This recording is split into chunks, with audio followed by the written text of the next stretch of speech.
Uh, mohon izin ini dari awal kita akan rekam ya. Ya, baik. Nah, jadi pas kita buka nanti akan direkam oleh host. Ya. Baiklah, Dr. Subhi, narasumber kita pada sore hari ini yang saya hormati, para peserta yang sudah bergabung baik di Zoom Cloud Meeting maupun di channel YouTube dan Facebook. Kita akan segera mulai kajian kita pada sore hari ini. A'udzubillahi minasyaitonir rajim. Bismillahirrahmanirrahim. Alhamdulillahirabbil alamin wa bihi nasta'inu ala umuri dunya waddin. Wassalatu wassalamu ala Rasulillah Muhammad ibn Abdullah wa ala alihi thayyibin at-tahirin wa ashabihil muntajabin. Assalamualaikum jami'an warahmatullahi taala wabarakatuh. Waalaikumsalam. Pertama-tama kita ucapkan puji syukur kehadirat Allah Subhanahu wa taala, salawat dan salam untuk Rasulullah Muhammad sallallahu alaihi wasallam, keluarganya yang suci, sahabat-sahabatnya yang mulia. Doa selamat buat kita semua, pengikutnya yang setia. Mudah-mudahan di hari kemudian kita mendapatkan syafaat dari Rasulullah sallallahu alaihi wasallam. Sore hari ini kita akan melanjutkan kajian kita dalam short course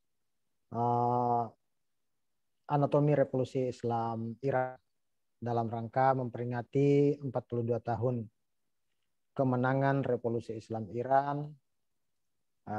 Kita akan menampilkan beberapa topik besar dalam kajian kita ini. Kajian kita sebelumnya sudah berlalu pembahasan tentang ilmu pengetahuan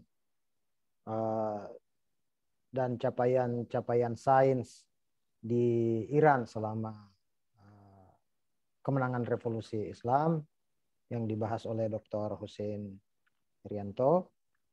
Lalu tadi pagi kita berbincang dengan Kiai Haji Zuhairi Misrawi yang mengupas mengenai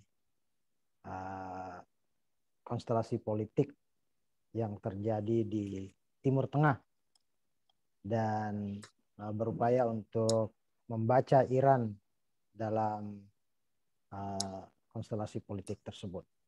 Nah, sekarang tiba saatnya kita akan melihat revolusi Islam Iran dalam perspektif gerakan sosial. Kebetulan Dr. Subhi Ibrahim, beliau adalah penulis buku yang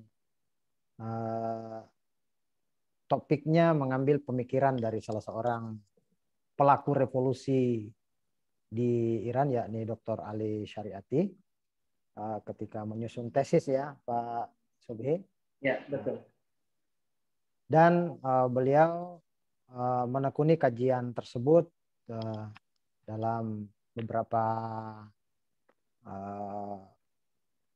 putaran kajian di sejumlah tempat, terkhusus di Paramadinah, universitas tempat beliau mengajar. Beliau sekarang adalah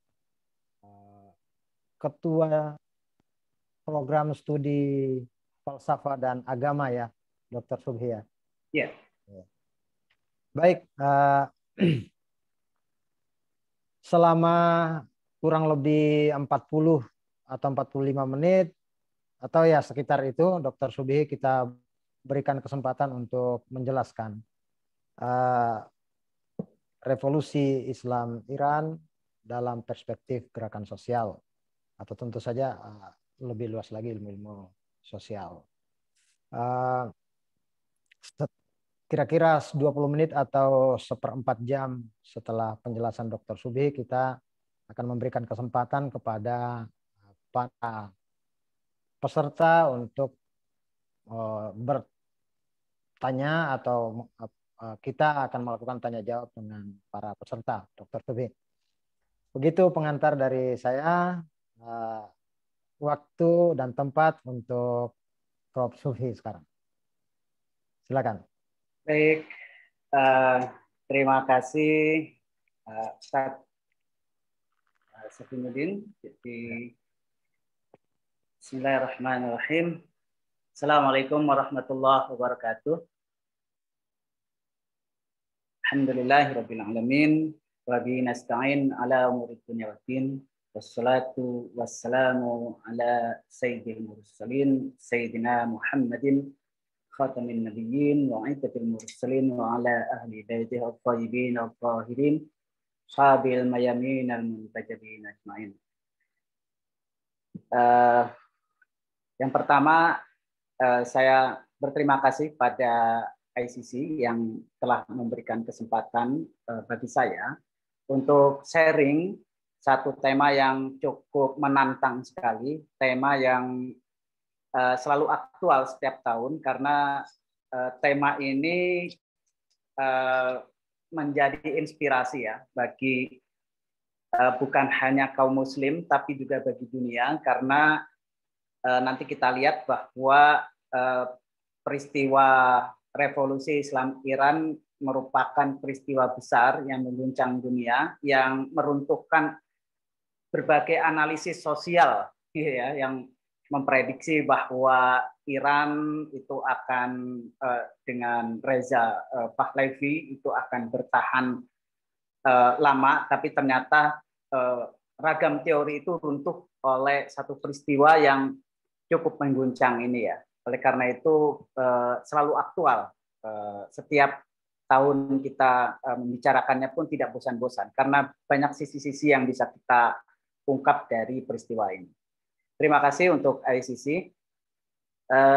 Rekan-rekan juga terima kasih yang telah hadir pada kesempatan ini untuk sama-sama di sini kita membincang tema yang cukup menarik ini. Rekan-rekan dan saudara-saudara sekalian, seperti tadi telah disampaikan oleh Bapak Dr. Saifuddin bahwa saya memang menulis tesis tentang filsafat sosial Ali Syariati ya. Saya tunjukkan ini ada bukunya. Ini setelah diterbitkan judulnya Ali Syariati Sang Ideolog Revolusi Islam. Jadi buku ini beberapa kali memang dibedah juga, dan ini diterbitkan tahun 2012. Di toko buku konvensional mungkin sudah habis ya, tapi di toko buku online masih bisa ini. Saya menemukannya beberapa kali masih beredar gitu. Jadi kalau bagi rekan-rekan, sahabat-sahabat, saudara-saudara yang masih ingin melihat pemikiran tokoh ideolog revolusi Islam bisa membaca buku ini. Ini berasal dari tesis saya di Sekolah Tinggi Filsafat Bidakara. Baik, tema yang diajukan pada kesempatan ini anatomi kemenangan revolusi Islam Iran, perspektif gerakan sosial. Ini kalau kita bicara revolusi Islam Iran, memang tidak bisa dilepaskan dari apa yang disebut sebagai gerakan sosial memang ya. Yang pertama saya ingin menempatkan dulu revolusi ini dalam suatu konteks besar ya, bahwa revolusi Islam Iran ini penting untuk selalu kita kaji karena yang pertama, revolusi Islam Iran ini merupakan anomali dari modernisasi sebenarnya. Modernisasi itu kan merupakan proses rasionalisasi masyarakat di mana ujung-ujungnya ada desakralisasi dan terutama peminggiran agama dari ruang publik. Tetapi menariknya modernisasi yang gencar dilakukan di Iran saat itu bukannya membuat agama terpinggirkan, tapi malahan membuat agama menjadi faktor penting ya dan bahkan menentukan dalam percaturan bukan hanya di wilayah privat tapi juga di wilayah publik. Ini anomali modernisasi yang menarik yang mungkin bisa kita dalami lebih jauh. Terus yang kedua juga kalau saya mengutip Hamid Algar, ini penulis yang banyak menuangkan pikirannya seputar revolusi Islam Iran juga. Dia mengatakan bahwa pengaruh revolusi Iran ini menerobos ke seluruh penjuru dunia, mulai dari Maroko sampai Indonesia, dari Bosnia di jantung Eropa sampai ke Afrika. Yang ketiga, revolusi Islam Iran ini juga bisa disandingkan kalau menurut Tida Skocpol dalam salah satu karyanya Social Revolution in the Modern World, itu menyandingkan revolusi Islam Iran dengan 3 revolusi sosial besar lainnya, yaitu revolusi Prancis yang banyak menginspirasi itu, kemudian revolusi Rusia, revolusi Bolshevik, dan revolusi Cina. Jadi ada 4 ya revolusi besar di dunia ini. Prancis, Rusia, Cina, dan yang terakhir adalah revolusi Islam Iran. Jadi oleh karena itu para analis, pakar politik tidak bisa mengabaikan begitu saja fenomena revolusi Islam Iran ini. Oleh karena itulah maka saya pikir kita sebagai kaum muslim yang pastinya juga perlu untuk memberikan perhatian khusus. Jadi mengapa agama bisa menjadi basis ideologis untuk melakukan perubahan sosial, bukan hanya reformasi, tapi revolusi. Itu menarik. Nah, bila revolusi Islam Iran ini dibidik dari sisi perspektif gerakan sosial, maka kita bisa melihat dalam beberapa teori-teori gerakan sosial sendiri ini kan beragam ya. Ada banyak teori tentang gerakan sosial ini. Ada teori perilaku kolektif, ada teori pilihan rasional, ada teori perjuangan kelas, itu yang populer juga, yang nanti saya akan pakai untuk melihat revolusi Islam Iran. Kemudian ada teori gerakan sosial modern, teori keluhan, teori struktur kesempatan politik, teori struktur mobilisasi sumber daya, teori framing proses, teori contentious politik, dan sebagainya. Jadi banyak teori-teori yang bisa kita pakai, tetapi pada kesempatan ini izinkan saya untuk menggunakan pisau analisis teori perjuangan kelas. Nah ini yang juga nanti banyak diungkap oleh Ali Syariati sebenarnya, gitu ya, yang digunakan oleh beliau untuk untuk menggerakkan kaum muda Iran saat itu untuk sama-sama melawan rezim yang dianggap zalim saat itu. Nah, teori perjuangan kelas sendiri kalau kita lihat itu kan memang dirintis oleh Karl Marx ya, dan di situ dijelaskan juga bahwa peradaban sendiri itu selalu terkait dengan perjuangan kelas. Kalau kita merujuk ke Ali Syariati misalnya, Ali Syariati itu pernah mengungkapkan pandangannya tentang peradaban, dan beliau sangat pesimistik itu melihat peradaban.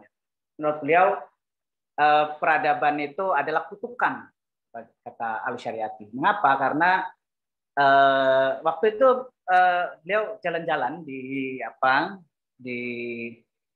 piramida di Mesir, lalu kemudian beliau melihat satu batu begitu, dan itu bukan bagian dari piramida. Lalu kemudian Syariati bertanya ke guide-nya, ini batu apa ini? Kok di luar struktur piramida? Lalu kemudian si guide itu mengatakan bahwa itu adalah tempat di mana para budak itu dikuburkan sepanjang selama membangun piramida. Dan ketika itu dijelaskan, Syariati mengatakan peradaban adalah kutukan, karena peradaban selalu dibangun dari dari satu penindasan terhadap kelompok-kelompok kelas-kelas kelas yang tertindas, mustad'afin lah gitu. Nah, dalam analisis teori gerakan sosial, teori perjuangan kelas ini juga disebutkan bahwa nanti ada polarisasi. Polarisasi, ada penindas, ada yang ditindas, gitu ya. Ada kalau dalam terminologi Marxiannya itu kan ada terminologi bourgeois, ada teologi proletar, istilah proletar, bourgeois, proletar. Kalau dalam bahasanya Ali Syariati disebut habilian dan kobilian, gitu ya. Kobilian itu bourgeois, habilian itu mewakili proletar. Gitu. Nah, lalu kemudian di dalamnya juga setelah terjadi konflik dialektis antara dua kelas ini, lalu kemudian muncullah gerakan-gerakan secara spontan yang merupakan efek dari penderitaan yang berkepanjangan.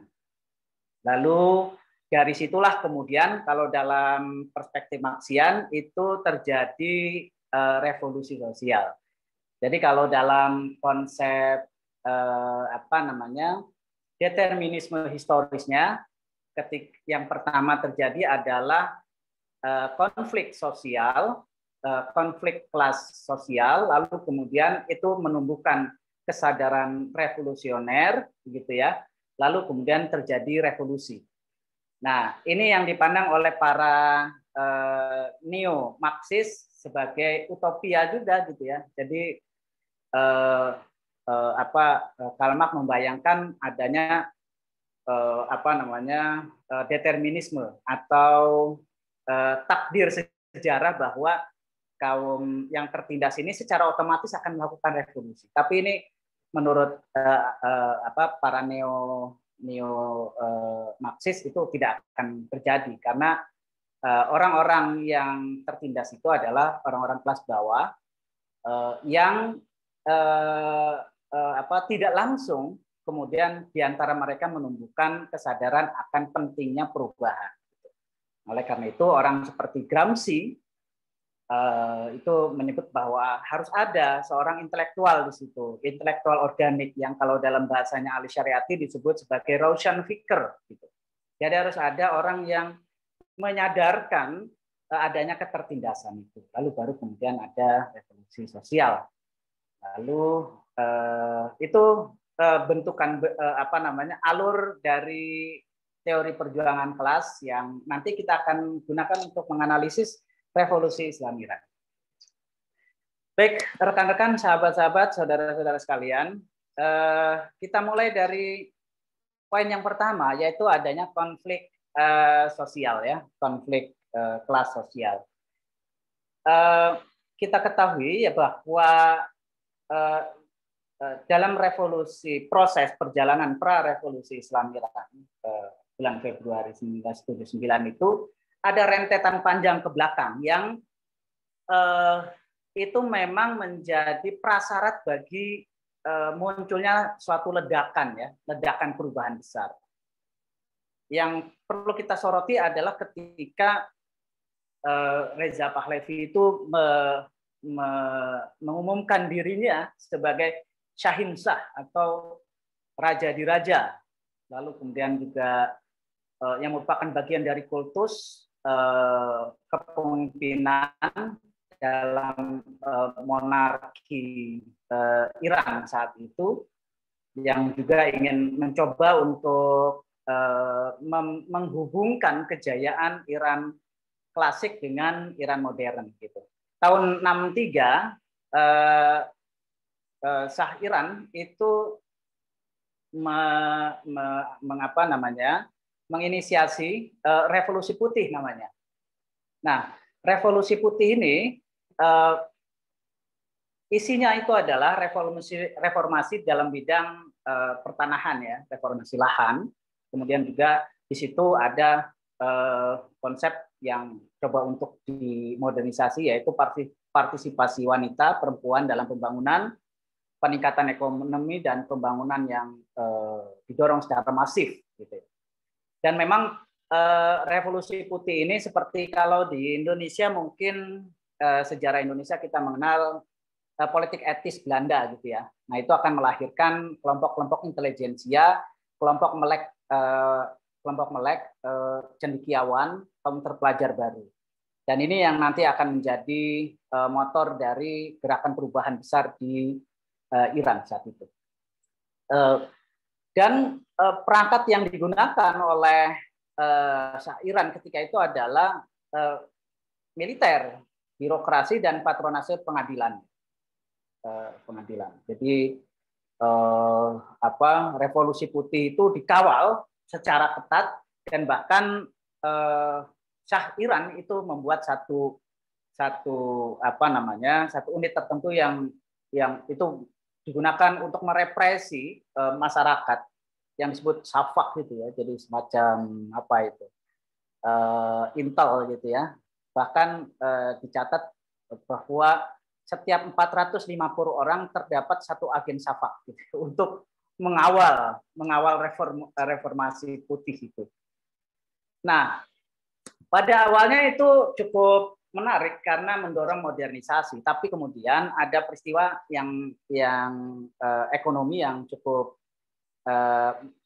mempengaruhi pemerintahan Reza waktu itu, yaitu karena kebergantungan yang cukup besar terhadap minyak, dan waktu itu minyak mengalami permintaan akan minyak mengalami penurunan, sehingga kemudian ekonomi Iran mengalami depresiasi ya. Lalu mereka meminjam utang ke luar negeri ke IMF, yang intinya nanti IMF mendorong rasionalisasi ekonomi dan liberalisasi yang itu kemudian memicu pemogokan.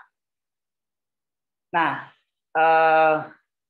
yang langkah salah selanjutnya yang dilakukan oleh Reza Pahlavi adalah mencetak uang yang terlalu banyak yang mengakibatkan inflasi gitu, untuk mengatasi krisis ekonomi saat itu. Nah, yang pada wilayah moneter seperti ini tidak terlalu berimbas, tetapi yang paling berimbas nanti pada wilayah reformasi agraria. Reformasi agraria yang dilakukan oleh Reza Pahlavi itu menghancurkan sistem pertanian Iran.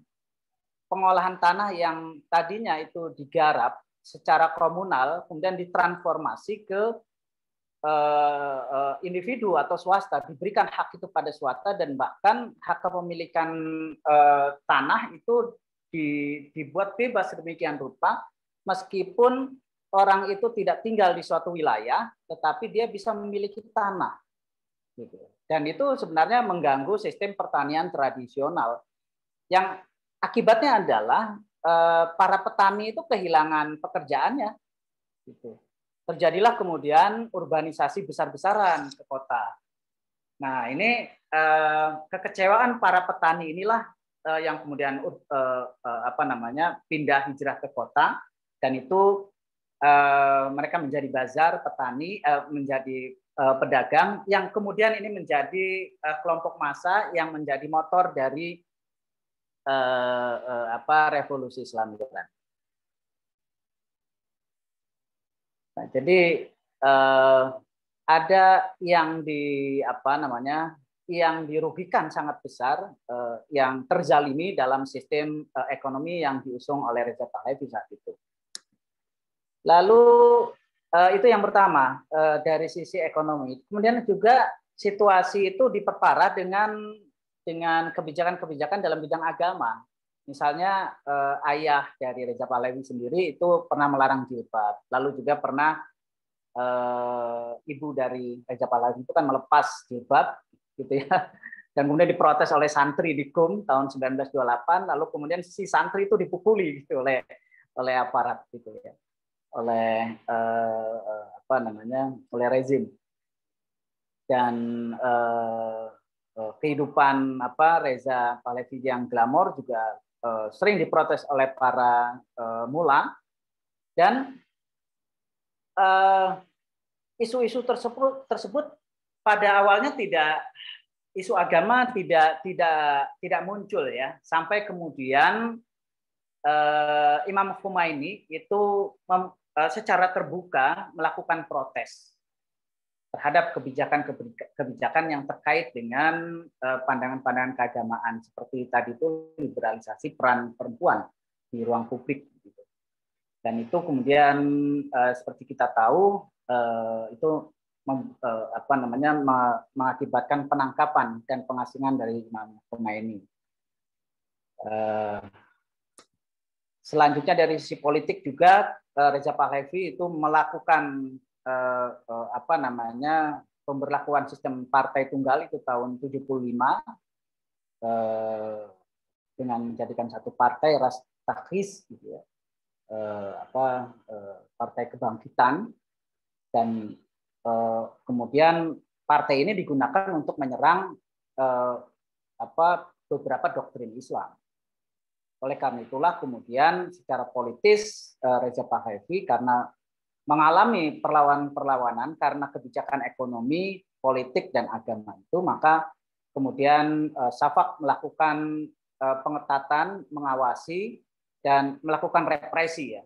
Dan represinya itu tercatat beberapa kali, misalnya represi terhadap protes para pelajar madrasah Faiziyeh di Qum yang mengakibatkan beberapa juga mengalami ada yang meninggal, ada yang dipenjara juga. Tahun 77 juga ada kritik dari Freedom Movement of Iran. Ini dari para pendukung Perdana Menteri sebelumnya yang dilengsarkan, lalu kemudian disikapi secara pasif. Kemudian juga peristiwa kematian putra Imam Khomeini yang dianggap itu ada andil dari Shafak. Lalu kemudian tahun 78, setahun sebelum pecahnya revolusi, itu juga ada peristiwa besar yang sebenarnya ini langkah bodoh dari Reza Pahlavi, yaitu membuat satu surat kabar yang isinya itu menjelek-jelekan Imam Khomeini gitu. Dan itu menimbulkan reaksi yang cukup besar di kalangan ulama gitu ya, di kalangan ulama. Lalu kemudian juga terjadi beberapa kali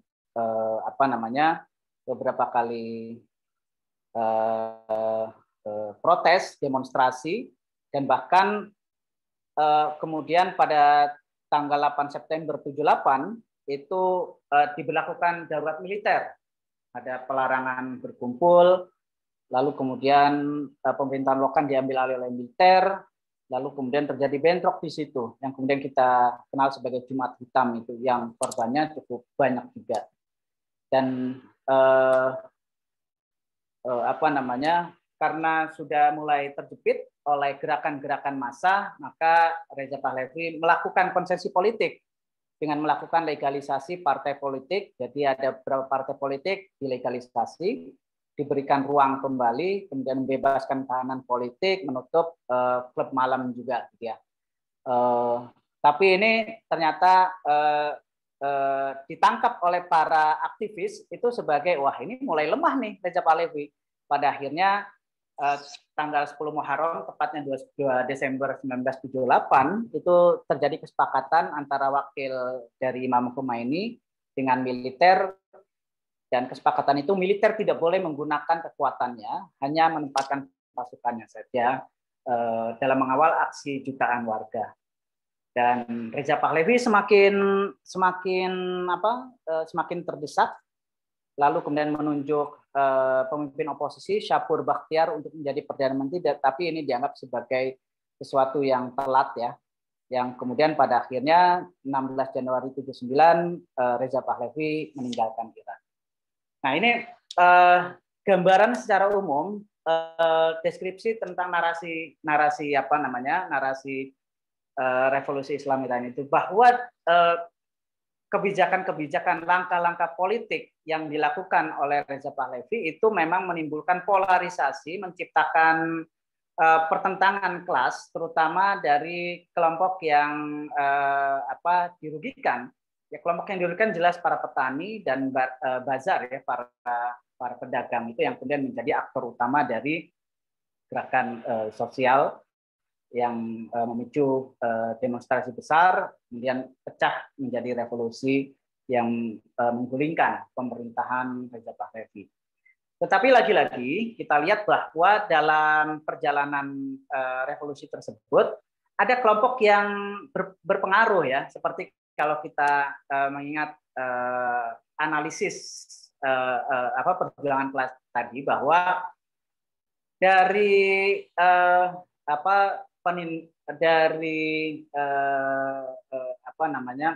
konflik dialektis dari kelas-kelas yang ada di masyarakat Iran saat itu, ada kelas petani yang dirugikan, ada kelas pemodal yang diuntungkan oleh kebijakan pemerintah itu tidak langsung melahirkan kesadaran revolusioner, kesadaran bahwa ini harus dirubah secara cepat, tidak. Oleh karena itu ada kelompok-kelompok yang nanti akan berpengaruh, yaitu para intelektual. Nah, di Iran saat itu kelompok ini ada dua.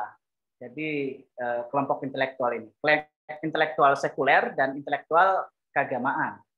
Intelektual sekuler ini diwakili oleh misalnya tokoh Ali Syariati yang mengusung ya dalam tanda kutip ya sosialisme Islam atau marxisme Islam gitu ya. Kalau kita lihat, lalu kemudian ada kelompok yang kedua yaitu kelompok agamawan. Kelompok agamawan ini adalah kelompok yang yang menjadikan agama sebagai basis ideologis untuk melakukan perlawanan terhadap rezim gitu ya. Nah, kelompok ini juga kadang saling berseberangan. Nah, ini menariknya gitu ya. Lalu saling berseberangan, kelompok intelektual sekuler kadang mengkritik para agamawan, katanya agamawan ini cuma diam saja ini. Lalu kemudian juga kaum agamawan mengkritik kaum sekuler juga. Tapi yang menarik adalah sikap Imam Khomeini yang melihat secara positif, seperti sikapnya terhadap Ali Syariati. Bahkan beberapa idiom-idiom dari Ali Syariati itu digunakan oleh Imam Khomeini untuk menjadi slogan-slogan sepanjang revolusi Islam Iran. Nah, kelompok-kelompok inilah yang kemudian menjadi jembatan antara konflik dialektis atau penderitaan masyarakat ini yang kemudian ditransformasi menjadi kesadaran kelas tertindas itu, yang itu kemudian mendorong revolusi besar, mendorong kekuatan massa untuk melakukan gerakan besar perubahan yang kemudian kita sebut sebagai revolusi Islam Iran. Secara singkat mungkin seperti itu secara umum revolusi Islam Iran bila ditinjau dari perspektif teori gerakan sosial, terutama teori perjuangan kelas. Demikian Pak Safidin. Baik, kita akan memasuki sesi tanya jawab. Untuk sementara di ruang chat kita baru satu pertanyaan nih, Dr. Subhi. Ya. Dalam konteks Indonesia, apakah konsep Rosenfikir ini mungkin ada? Bila ada, dari kelompok mana yang paling mungkin berpotensi untuk memberikan seorang atau beberapa orang Rosenfikir ini?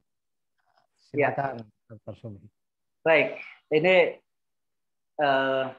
Rosenfikir atau cendekiawan atau pemikir yang tercerahkan, itu istilahnya Ali Syariati ya. Kalau dalam konteks Indonesia mungkin yang fasih betul bicara tentang ini mungkin Kang Yudi Latif ya, dengan bukunya Intelijensia Muslim itu tergambarkan betul bagaimana peran para kaum terpelajar intelijensia ketika awal-awal kemerdekaan ya, menjelang kemerdekaan. Bagaimana dari terutama setelah politik etis Belanda itu melahirkan kaum intelijensia baru dan mereka menjadi gerbong dari terbentuknya konsep keindonesiaan, lalu kemudian mobilisasi massa dan seterusnya, gitu ya. Jadi buku itu menarik untuk kita baca bersama ya, buku karyanya Kang Yudi Latif. Baik, dalam konteks Roshan Fikr, misalnya kalau kita mengutip Ali Syariati, yang pertama, Roshan Fikr ini tidak identik dengan sarjana ya, itu yang pertama. Tidak identik dengan orang-orang kampus, tidak. Dengan doktor, profesor, enggak. Ini Roshan Fikr ini lebih pada orang yang mampu membangkitkan kesadaran masyarakat bawah untuk melakukan perubahan sosial, untuk melakukan revolusi bahkan begitu ya. Kalau Ali Syariati misalnya menyebut di Eropa itu Roshan Fikirnya siapa? Menurut Ali Syariati itu Jean-Paul Sartre. Wah, ini seorang ateis ini gitu ya. Jadi itu yang pertama. Jadi tidak ada satu syarat bagi Roshan Fikr persyaratan tingkat pendidikan formal. Siapapun bisa gitu ya. Jadi kalau merujuk pada pandangan tentang cendekiawan, siapakah cendekiawan itu? Cendekiawan adalah orang yang memelihara keresahan pada dirinya gitu ya ketika melihat fenomena masyarakat yang tertindas gitu. Jadi itu yang pertama. Dan juga bukan filosof kata Ali Syariati ya. Jadi dia menyebut ketika mengkritik filsafat kan, jadi tidak ada gunanya filsafat Aristoteles, tidak ada gunanya filsafat Ibnu Sina gitu ya. Tidak efektif itu semua. Karena apa? Karena mereka hanya menjelaskan dunia, tapi tidak merubah dunia. Itu kata Ali Syariati ya. Ini agak provokatif memang Ali Syariati ketika menjelaskan pandangan tentang Roshan Fikirnya itu. Seorang Abu Dzar. Nah ini menarik. Jadi menurut Ali Syariati, Abu Dzar itu lebih efektif daripada seorang Ibnu Sina, seorang Al-Farabi, seorang Mullah Sadr. Itu kata siapa Ali Syariati. Jadi intinya bahwa siapapun bisa menjadi Roshan Fikr. Saya, teman-teman, kita semua bisa menjadi Roshan Fikr. Itu yang pertama. Terus yang kedua, syarat Roshan Fikr itu adalah mereka memiliki kerangka analisis ketika melihat masyarakat, gitu ya. Nah, oleh karena itu memang di sini mulai terpinggirkan nih orang-orang yang tidak punya kepedulian terhadap hal-hal sosial, politik, ekonomi, gitu ya. Jadi hanya orang-orang yang memiliki kepedulian sajalah yang bisa menjadi Roshan Fikr, gitu ya. Dengan analisisnya dia akan melihat bahwa oh ini ternyata ada penindasan di dalam masyarakat, meskipun masyarakat tidak menyadarinya, tapi seorang Roshan Fikr itu bisa membidik dengan kacamata ideologisnya bahwa di masyarakat ada konflik dialektis yang merugikan kelompok bawah, gitu ya. Nah itu yang kedua. Jadi dia harus punya kemampuan untuk menyadari adanya konflik dialektis itu. Dan yang ketiga itu dia harus mampu menyampaikan ide-idenya untuk disampaikan pada masyarakat bawah. Jadi dia ahli komunikasi. Jadi ahli komunikasi. Jadi bukan hanya dia punya punya kemampuan analisis yang tajam, tapi mampu menyampaikan idenya itu secara ringan, secara mudah dicerna oleh masyarakat bawah, sehingga masyarakat yang tidak diuntungkan ini kemudian menyadari bahwa ada masalah di sistem ekonomi sosial politik yang ada, yang mereka dalam posisi ditindas sebagai orang yang dilemahkan, sebagai orang mustad'afin. Oleh karena itu Syariati menyebut bahwa para nabi itu ya Roshan Fikr itu sendiri, gitu ya. Mungkin ketika karena Ali Syariati ini kan meninggal sebelum revolusi ya. Kalau kemudian ditanya siapa Roshan Fikr di Iran, mungkin akan menyebut Imam Khomeini mungkin gitu ya. Dan itu, jadi yang ketiga itu. Terus yang keempat, menurut Ali Syariati, Roshan Fikr ini bersifat lokal. Nggak ada itu Roshan Fikr yang bersifat global gitu. Roshan Fikr selalu terkait dengan sesuatu yang real di masyarakatnya. Nah, dalam konteks sekarang, Roshan Fikr secara populer itu kan disebut cendekiawan. Nah, cendekiawan ada yang cendekiawan Menara Gading gitu ya. Cendekiawan yang hanya melakukan penelitian di kampus, tidak terlibat dalam menyelami penderitaan masyarakat gitu ya. Nah, itu meskipun mereka disebut intelektual dalam arti populer, tetapi bukan Roshan Fikr.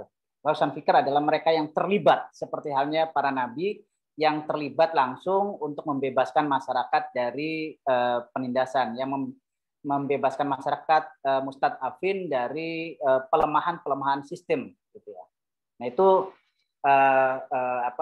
itu Roshan Fikr, gitu ya. Nah ini dalam konteks Indonesia, Roshan Fikr ini menjadi kelompok yang tetap penting ya, tetap penting menjadi kalau dalam konteks demokrasi ya pasti menjadi kelompok civil society yang selalu menyuarakan apa yang menjadi keresahan dari masyarakat yang selama ini dilemahkan ya, dilemahkan secara politik, dilemahkan secara ekonomi, dilemahkan secara sosial.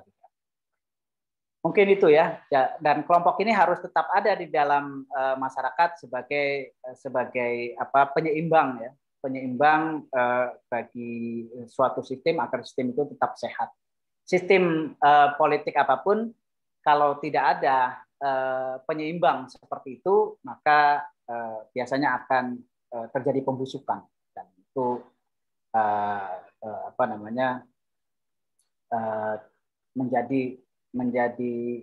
menjadi sesuatu yang buruk bagi sistem politik tersebut. Oke, itu yang pertama. Ada pertanyaan berikutnya nih dari Rizal. Dalam referendum itu kan 98% memilih Republik Islam Iran sebagai bentuk pemerintahan. Nah, pertanyaannya ini ada dua. Satu, seberapa besar pengaruh intelektual sekuler dibanding dengan intelektual Islami? Karena menurut penanya bahwa hasil referendum ini bukan tidak hanya menunjukkan bahwa Roshan Fikr al-Syariati itu ada di kalangan intelektual sekuler saja, tapi juga ada di kalangan intelektual Islam. Yang kedua, yang pertama dulu barangkali dijawab. Baik. Ini menarik ya, dalam konstelasi revolusi Islam Iran ini memang ada beberapa kubu ya, dan bahkan kubu ekstrimnya gitu ya. Ada misalnya Mujahidin Khalq, kelompok kiri yang sangat ekstrim dan mengaku pendukung Ali Syariati, yang kemudian juga ternyata misalnya Syahid Murtada Mutahari itu kan tewas ditembak, lalu kemudian pelakunya ditanya dan mengatakan, wah saya pendukung Ali Syariati ya gitu. Jadi ini ini konstelasi politik yang cukup perlu kita urai ya. Jadi yang tadi saya katakan bahwa memang dalam perlawanan terhadap rezim Shah ini ada dua kelompok besar lah, kelompok kaum terpelajar kampus gitu ya. Nah ini diwakili oleh Ali Syariati dan kawan-kawan, dan kelompok ulama gitu. Nah di dua-duanya ini ada kelompok ekstrimnya nih, ada kelompok ekstrimnya. Meskipun misalnya Ali Syariati itu sering di Husainiyah Irsyad itu kan awalnya bergabung di Husainiyah Irsyad bersama Murtada Mutahari ya. di situ melakukan kajian dan seterusnya, tapi akhirnya kan pecah juga ya di situ ya karena perbedaan pandangan dalam menyikapi sikap terhadap rezim gitu. Nah, kelompok sekuler itu mengkritik para ulama yang pertama.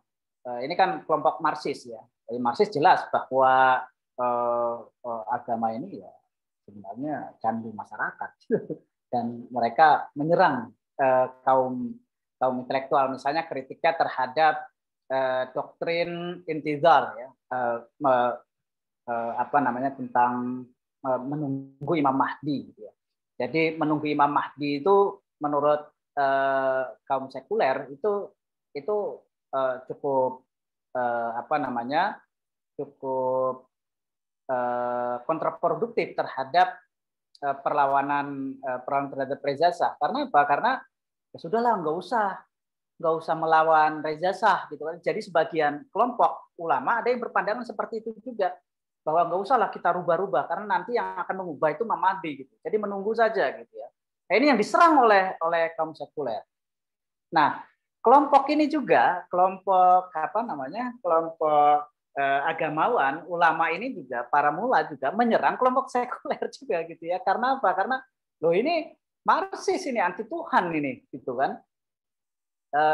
Mereka memperjuangkan perubahan, tapi mereka yang mereka perjuangkan adalah suatu sistem yang tidak Islami gitu. Nah ini terus menerus ini dialektika antara dua kelompok ini ya. Dua kelompok ini terus menerus terjadi sebagai sebuah wacana, Tetapi pada level selanjutnya, pada level praktis, ini kan pada level wacana itu terjadi perdebatan panjang, tapi pada level praktis sebenarnya keduanya itu melakukan mobilisasi massa. Jadi kaum muda yang progresif itu kan kemudian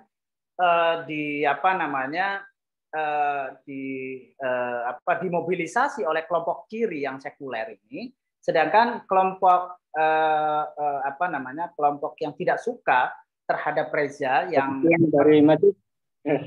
yang merasa bahwa mereka bertentangan, Reza Shah ini bertentangan dengan Islam, itu kemudian dimobilisasi oleh ulama gitu. Nah, orang seperti Ali Syariati pada akhirnya mencoba untuk menjadi jembatan gitu, menjadi jembatan seperti apa? Dengan menafsirkan misalnya salah satu langkahnya adalah menafsirkan konsep-konsep Syiah misalnya ditafsirkan menjadi sangat progresif, sehingga apa? Sehingga kemudian kelompok kiri yang sangat ekstrim ini kemudian familiar dengan istilah-istilah terminologi yang dipakai oleh para ulama progresif juga, sehingga kemudian pada akhirnya ketemu. Nah, tetapi memang harus diakui bahwa kemudian ketika pecah revolusi itu figur yang menyatukan kelompok-kelompok perlawanan itu adalah Imam Khomeini ya. Nah, ini yang alat rekatnya lah Imam Khomeini ini. Dan Imam Khomeini tidak pernah menyerang Ali Syariati. Nah, ini menarik ya. Jadi meskipun kelompok agamawan, sebagian agamawan itu menyerang kelompok kiri yang diwakili oleh Syariati ini, tetapi Imam Khomeini sendiri tidak melakukan itu. Nah, dan pada akhirnya memang setelah referendum yang kemudian dipilih oleh masyarakat Iran untuk dijadikan sebagai sistem politik bukanlah konsep yang diajukan oleh para kelompok kiri ini gitu ya. Jadi kalau saya menyebut di buku Ali Syariati ini, sebenarnya Ali Syariati juga punya semacam konsep pemerintahan, tetapi memang belum detail gitu ya. Jadi memang tidak siap. Jadi kelompok sekuler ini memang tidak siap dengan sistem apa nih yang akan digunakan. Jangan-jangan sama saja dengan yang lalu gitu ya. apa namanya Reza Pahlavi juga gitu ya sistemnya, karena kan Reza Pahlavi juga mengusung model pemerintahan sekuler gitu. Nah, dan kelompok agamawan yang dipimpin oleh Imam Khomeini itu yang lebih siap dengan mengajukan wilayatul faqih, dan itu yang kemudian diterima.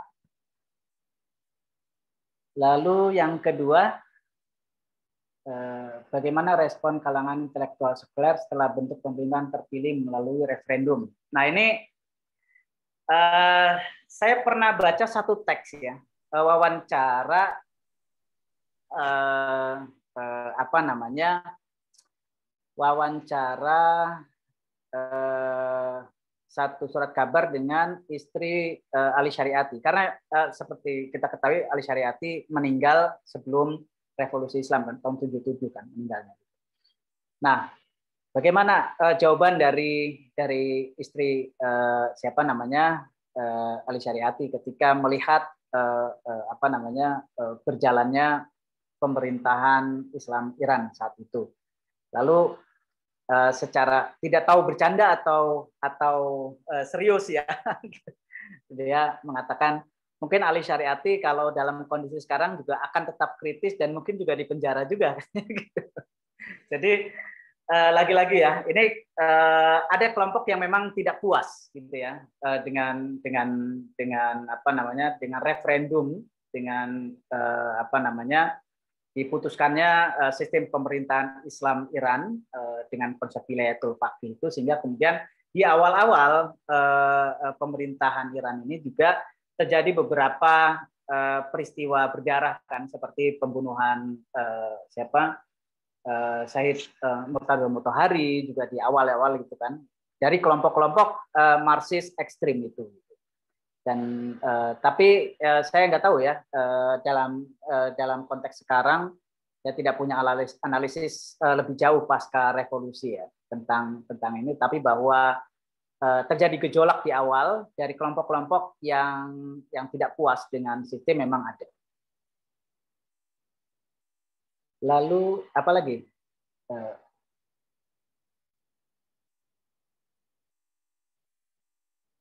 Bagaimana sesungguhnya pandangan kalangan intelektual sekuler terhadap kalangan intelektual Islami?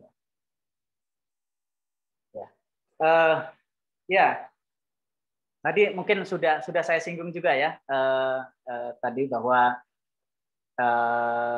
apa namanya, kaum sekuler juga meskipun agendanya sama, menurunkan Reza Shah, tetapi mereka juga ada semacam kecurigaan terhadap para agamawan ini akan membawa sistem yang ternyata tidak terbuka, yang anti kritik seperti halnya Reza Pahlavi juga gitu. Jadi secara singkat sih seperti itu, saya pikir ini ya posisinya ya. Oke. Para peserta sekalian, kita masih punya waktu 8 menit ya untuk berdiskusi, berdialog dengan Dr. Subhi. Barangkali ada hal-hal tertentu yang menurut rekan-rekan semua perlu kita dialogkan. Silakan, masih ada waktu 7 menit.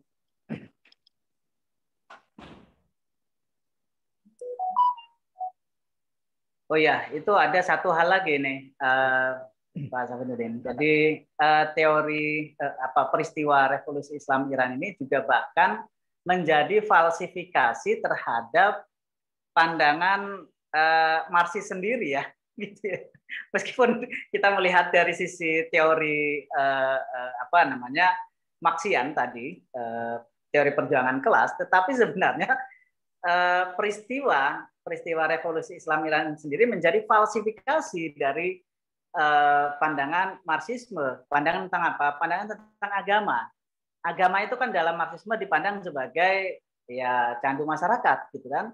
Jadi ide agama itu sebenarnya adalah ide yang tidak operatif dalam gerakan sosial. Karena apa? Karena agama itu melenakan. Jadi ketika ada penindasan atau apa namanya depresi, represi dan seterusnya, itu kan agama sering digunakan untuk menenangkan ya, menjadi obat penenang gitu ya.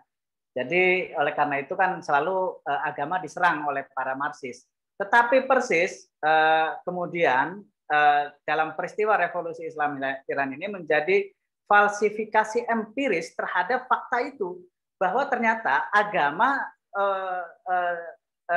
apa tidak hanya bisa menjadi candu, tetapi bahkan menjadi ideologi pembebasan gitu. Nah ini yang menarik sebenarnya. Jadi apa namanya agama ditunjukkan oleh para mula yang progresif ini, bahwa agama bisa diracik sedemikian rupa menjadi satu ideologi pergerakan, satu ideologi yang bisa merubah masyarakat, bisa membebaskan masyarakat dari sistem yang tidak menguntungkan itu. Nah ini catatan pentingnya mungkin ya. Oh ya, ini buku yang saya tulis. Tadi ada yang minta untuk menunjukkan bukunya. Ini buku judulnya Ali Syariati, Sang Ideolog Revolusi Islam Iran. Mungkin kalau yang berminat bisa search juga di Google ya. Itu masih tersedia online kayaknya. Selanjutnya ada satu pertanyaan lagi tuh, Dr. Subi. ya. Sepertinya penting juga itu. Oh ini oposisi nih. Oposisi nih. Nah. Jadi saya bukan pengamat politik ini, jadi pengamat politik kekinian. Jadi ini memang harus dijawab oleh ahlinya ya. Iya. Iya. Jadi gimana apa namanya Republik Islam Iran ini menyikapi oposisi ya. Nah ini saya sendiri tidak punya penelitian khusus tentang hal ini ya, tentang penelitian. Jadi saya tidak bisa berpendapat tentang. Oke, saya rasa pertanyaan ini bisa kita simpan untuk besok, karena besok kita akan menguraikan di sesi ke-5 besok itu. Kita akan membahas tentang sistem pemerintahan Islam Iran, jadi sistem pemerintahan Republik Islam Iran. Jadi di bagian itu mungkin kita akan melihat dinamika politik, termasuk jika ada anasir oposisional dari masyarakat Iran, dan bagaimana pemerintahan itu menyikapi, bagaimana pemerintah Iran menyikapi oposisi itu. Dr. Subhi, kita masih ada 4 menit, mungkin antum mau memberikan closing statement dalam pembahasan tentang anatomi revolusi Islam Iran dalam perspektif gerakan sosial. Barangkali untuk terakhir, silakan. Apa nih closing statementnya ya? Jadi bagi saya yang menarik dari revolusi Islam Iran ini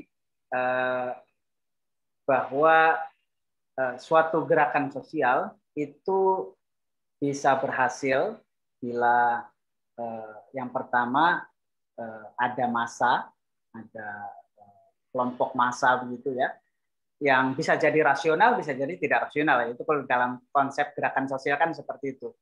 Tetapi bahwa ada massa, ada orang yang memang kecewa begitu ya. Nah, kekecewaan ini bisa dikapitalisasi nih, gitu. Bisa diolah menjadi suatu kesadaran, dan itu membutuhkan kelompok-kelompok terpelajar, kelompok-kelompok tercerahkan yang memiliki kemampuan analisis untuk mentransformasikan apa yang terjadi di masyarakat itu menjadi suatu kesadaran untuk melakukan perubahan. Nah, dalam konteks Indonesia, saya pikir yang terpenting adalah bahwa kita semua menjaga dari sisi dari sisi kekritisan ya, terutama ya, kekritisan dari sisi apa namanya, dari sisi bahwa publik harus terus dijaga akal sehatnya sehingga apa namanya, mampu memilah mana yang harus dirubah, mana yang harus dipertahankan, sehingga kita bisa bersikap secara lebih bijak dalam konteks keindonesiaan ya. Selalu karena konteks Iran itu berbeda dengan konteks Indonesia. Dalam konteks Indonesia mungkin kita bisa memegang apa yang sering diucapkan oleh guru bangsa kita, Cak Nur misalnya. Ada ungkapan begini, muhafazu ala qadimis sholih wal akhdhu bil jadidil aslah.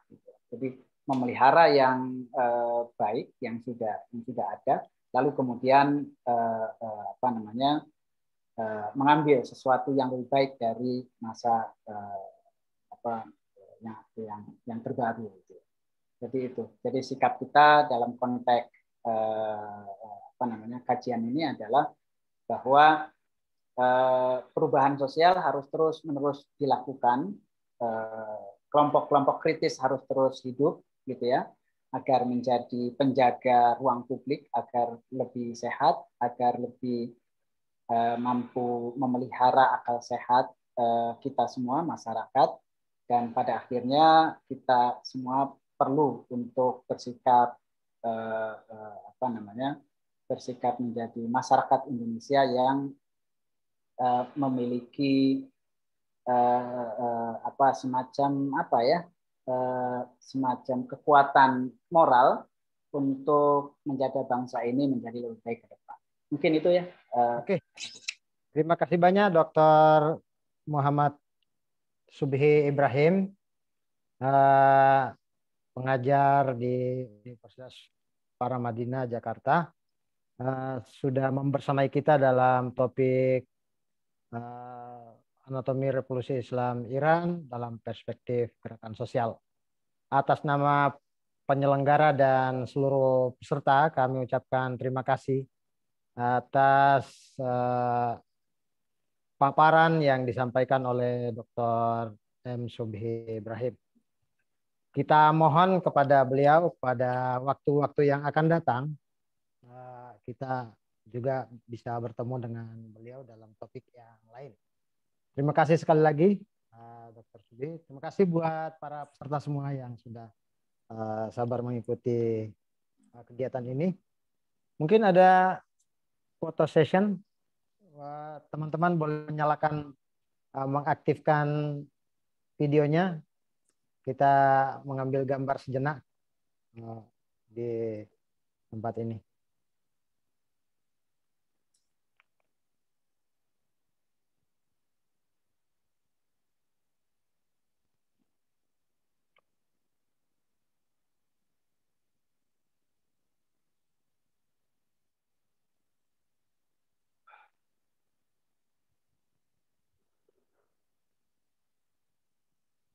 Oke, sudah. Oke, terima kasih banyak sekali lagi Dr. Subhi. Terima kasih buat semuanya. Wassalamualaikum warahmatullahi taala wabarakatuh. Waalaikumsalam warahmatullahi wabarakatuh. Terima kasih semuanya. Semoga baik-baik, sehat-sehat. Ya, salam buat keluarga. Ya, terima kasih. Ya. Saya izin live. Assalamualaikum warahmatullahi wabarakatuh.